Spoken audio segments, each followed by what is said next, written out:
Audio Jungle.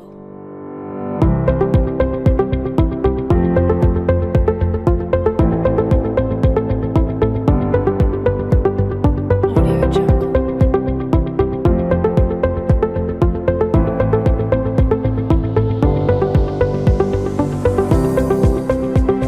Audio Jungle.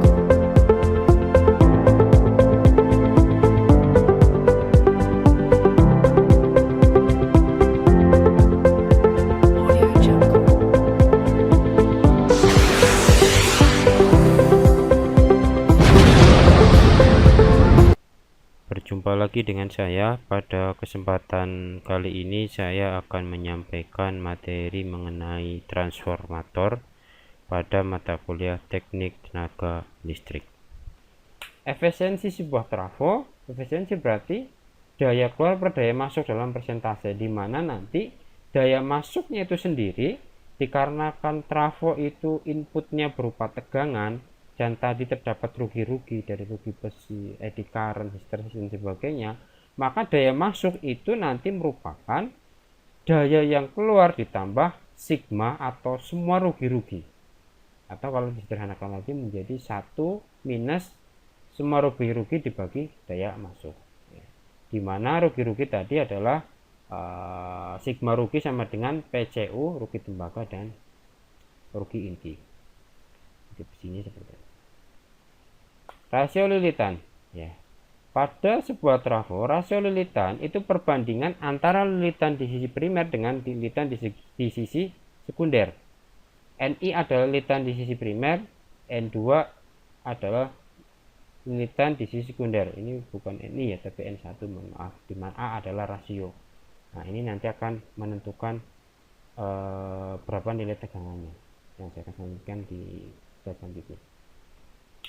Rangkaian ekivalen untuk trafo ideal. Yang disebut sebagai trafo ideal berarti daya yang masuk itu sama dengan daya yang keluar. Berarti tidak ada rugi-rugi di dalam proses konversi energi tersebut, konversi tenaga tersebut. Ya, sehingga ya nanti tidak terdapat resistansi dan reaktansi bocor. Resistansi dan reaktansi bocor itu terjadi dikarenakan interaksi antara di sisi primer dengan di sisi sekunder. Salah satu akibatnya adalah terdapat dikarenakan rugi-rugi tadi, karena rugi-ruginya nggak ada atau P sisi primer sama dengan P sisi sekunder, maka nilai rugi-rugi bocornya itu tidak ada. Oleh karena itulah nanti hubungannya adalah tadi ya, E1 per E2 tegangan di sisi primer per tegangan di sisi sekunder sama dengan tegangan input V1 dibagi tegangan output V2 sama dengan lilitan di sisi primer N1 per N2 sama dengan adalah A, ya. Nah, ini menggunakan rumus ini nanti digunakan untuk menentukan berapa nilai tegangan inputnya dan berapa nilai tegangan outputnya. Artinya ketika kita pengen men-setting misalkan sebagai trafo step down, maka nanti kita bisa mendesain agar tegangannya itu tegangan keluaran sesuai dengan yang diinginkan, maka nilainya nanti bisa dicoba berapa. Di sini SI sama dengan, ya, maksudnya adalah sekunder, SI sama dengan I1 dikalikan V1, ya. Berarti S2 sama dengan I2 dikalikan V2.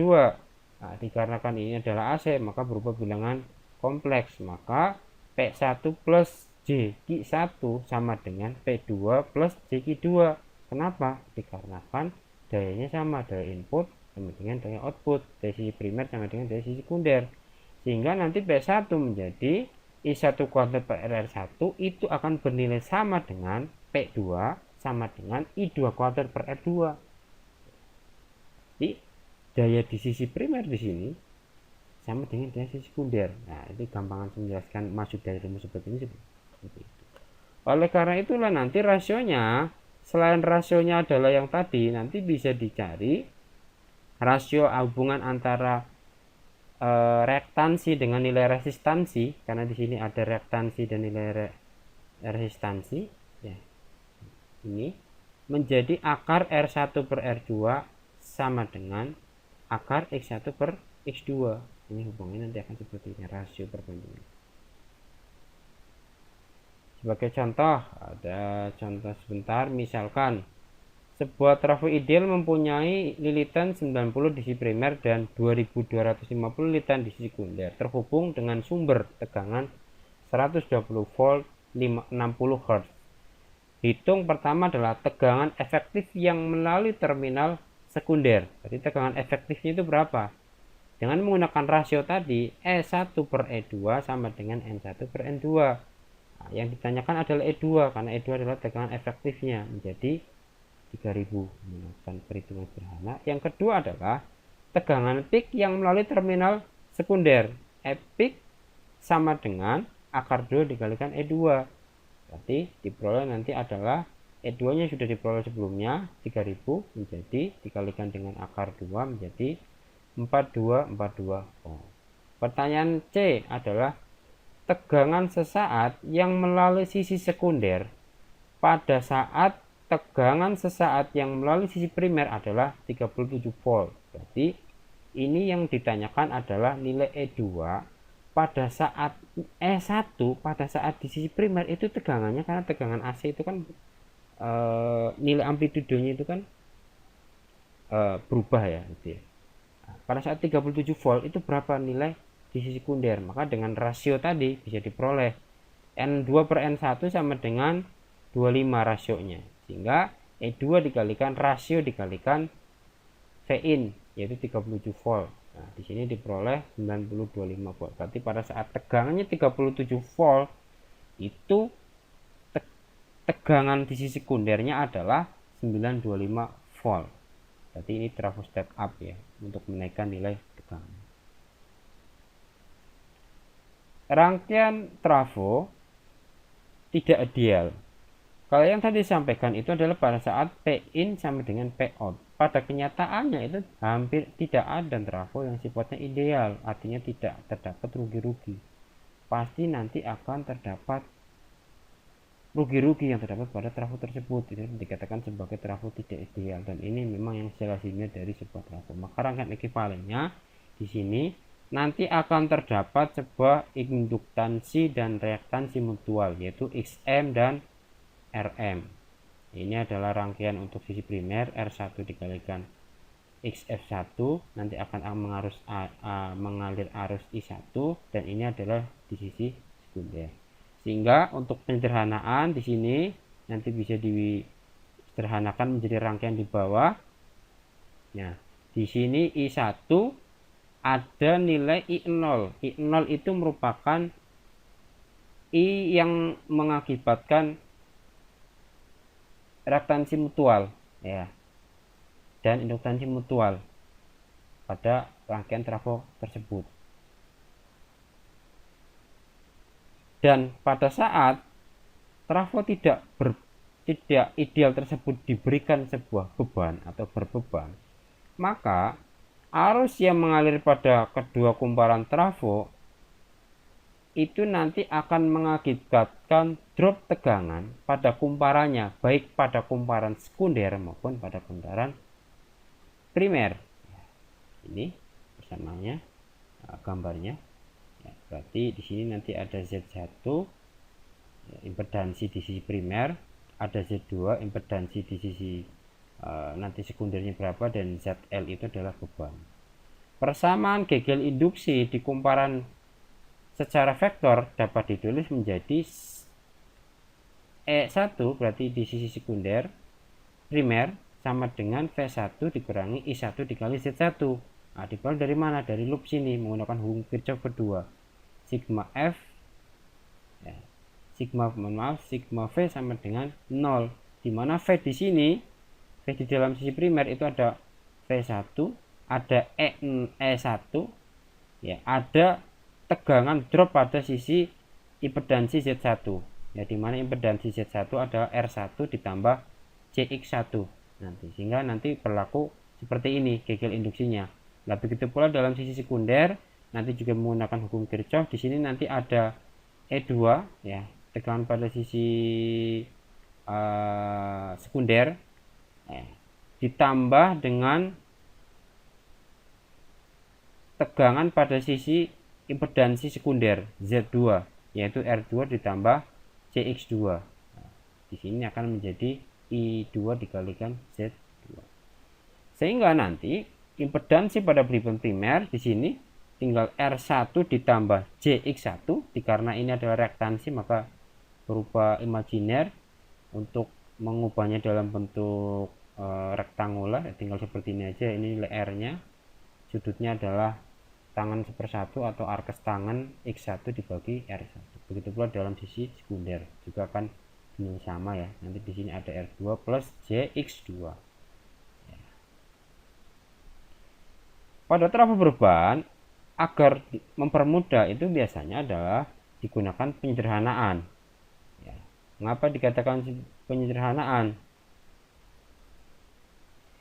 Besaran tegangan, arus, dan impedansi pada sisi sekunder itu nanti harus mengacu pada sisi primer. Ini tujuannya adalah untuk mempermudah saja. Berarti semua nanti ditarik, dipandang dari sisi primer ya. Sehingga di sini nanti R aksen 2 ya, berarti nilai resistansi yang terdapat pada sisi primer itu sama dengan A kuadrat per E2, di mana A kuadrat adalah rasio. Nah, kemudian untuk impedansi pada sisi sekunder I aksen 2 sama dengan A2 dikalikan X2 ya. Kemudian untuk arus di sisi sekunder I aksen 2 sama dengan I2 dibagi A. Untuk nilai I aksen 2 berarti tegangan pada sisi sekunder sama dengan A dikalikan EA, di mana nilai EA nilainya I aksen 2 itu akan bernilai sama dengan nilai I1. Dan V aksen 2 itu akan bernilai sama dengan VL. VL itu berarti maksudnya adalah V yang dihubungkan dengan beban, V yang terdapat pada beban akan bernilai pula dengan sama dengan A dikalikan V2 atau A dikalikan VL.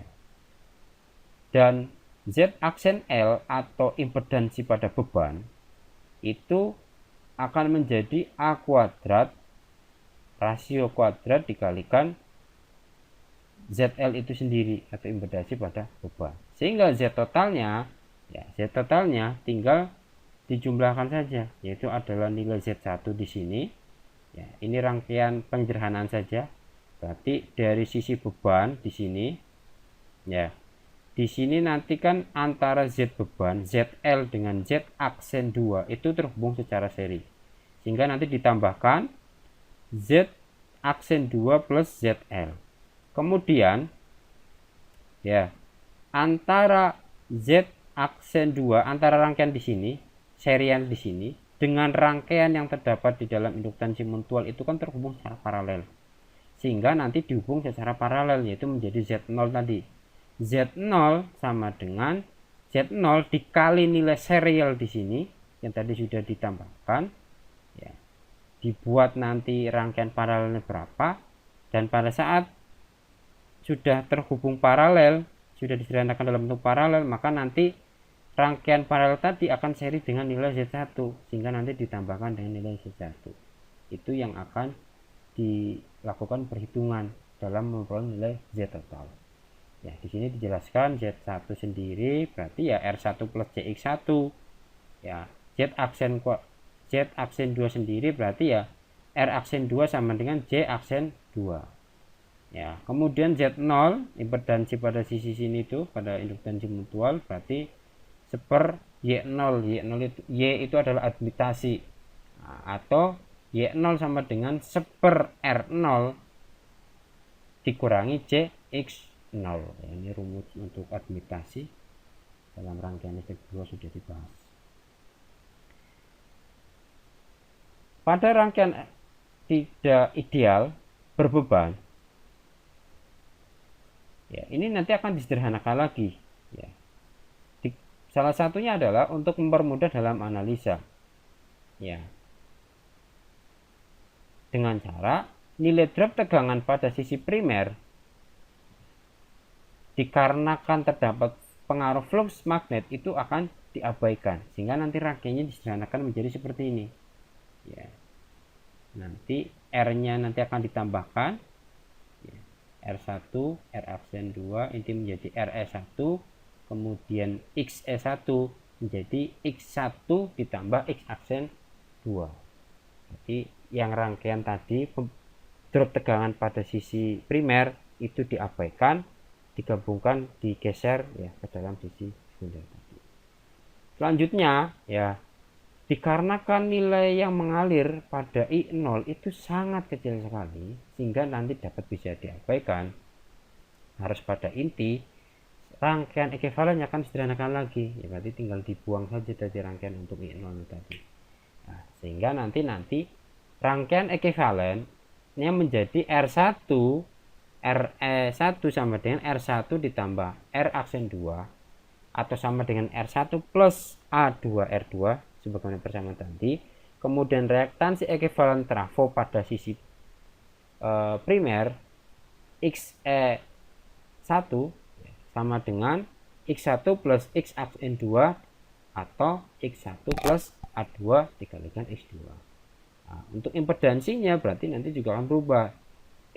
Impedansi pada sisi primer menjadi REL ya ditambah JXL, dan impedansi beban trafo pada sisi dilihat dari sisi primer menjadi ZL di sini ya, beban ZL berarti nanti adalah penjumlahan dari R aksen L ditambah J X aksen L atau R aksen L itu sendiri A kuadrat RL dan X aksen L itu sendiri adalah A kuadrat XL. Untuk arus pada komparan primer trafo I1 sama dengan I aksen 2, yaitu adalah I sama dengan V per R ya. V nya berapa? V nya adalah V input 1. R nya adalah berapa? R nya berarti adalah nilai ya antara rangkaian ekuivalennya di sini R ekuivalen dengan nilai impedansi ekuivalennya di sini ya, REL plus A kuadrat per RL kuadrat ditambah XEL plus A kuadrat. Nah, contoh soal misalkan sebuah kumparan sekunder dari sebuah trafo mempunyai 180 newton. Ketika trafo dalam kondisi terbebani, arah sekundernya mempunyai nilai efektif 18 ampere 60 Hz. Flux mutual yang mempunyai nilai fix 20 mW. Flux bocor di sisi sekunder memiliki nilai peak 3 mW. Hitunglah tegangan pertama, tegangan induksi di kumparan sekunder yang disebabkan oleh flux bocor. Yang kedua, nilai reaktansi bocor di sekunder. Yang ketiga, nilai dari E2 induksi yang disebabkan oleh flux E2. Maka untuk nilai E pada sekunder tinggal dikalikan 4,44 dikalikan F dikalikan jumlah unitanya ya, dikalikan flux pada sisi sekunder ya, diperoleh 143,9 volt. Kemudian yang ke pertanyaan kedua adalah reaktansi pada sisi sekunder X if 2 sama dengan EF2 per I2 diperoleh 8 ohm. Kemudian yang ketiga adalah tegangan efektif pada E2. E2 berarti 4,44 Fn2 dikalikan Xm. Nah, mutualnya tinggal dimasukkan, diperoleh nilainya adalah 959. Sekian dari saya, sampai jumpa di video selanjutnya.